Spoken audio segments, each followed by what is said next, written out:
Jaksa Penuntut Umum atau JPU mengakui mengalami dilema dalam menentukan tuntutan untuk Barada Richard Eliezer dalam kasus dugaan pembunuhan berencana terhadap Brigadir Nofriansyah Yosua Huta Barat alias Brigadir Yosua.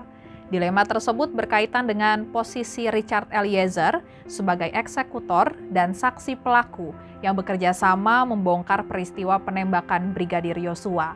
Hal tersebut diungkapkan JPU saat sidang replik dalam menanggapi nota pembelaan atau pledoi Richard Eliezer atas tuntutan pidana 8 tahun penjara yang digelar di Pengadilan Negeri Jakarta Selatan pada Senin 30 Januari 2023. Meski demikian, tim JPU memutuskan menjatuhkan tuntutan penjara 12 tahun terhadap Barada Richard Eliezer.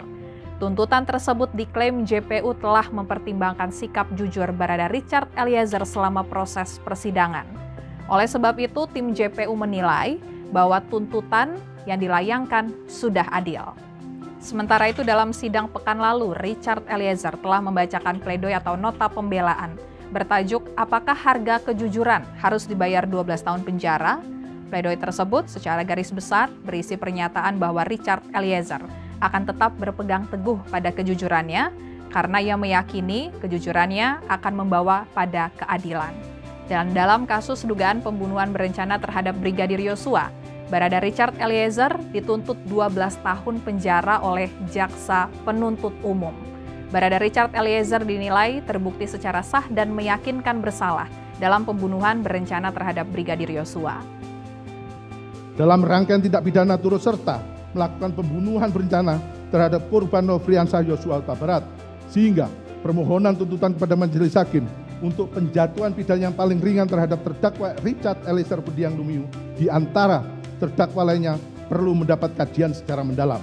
2. Bahwa kondisi ini menimbulkan dilema juridis karena di satu sisi terdakwa Richard Eliezer Budiang Lumiu dikategorikan sebagai seorang saksi atau pelaku yang bekerja sama yang dengan keberanian dan kejujurannya telah berkontribusi membongkar kejahatan yang direncanakan untuk membunuh korban Nofriansyah Yosua Huta Barat dan juga membongkar skenario pengkelabuan yang dibuat oleh pelaku utama yaitu saksi Ferdi Sambo. Namun di sisi lain peran dari terdakwa Richard Eliezer Budiang Lumiu sebagai eksekutor dari penembakan terhadap korban Nofriansyah Yosua Huta Barat perlu juga dipertimbangkan secara jernih dan objektif.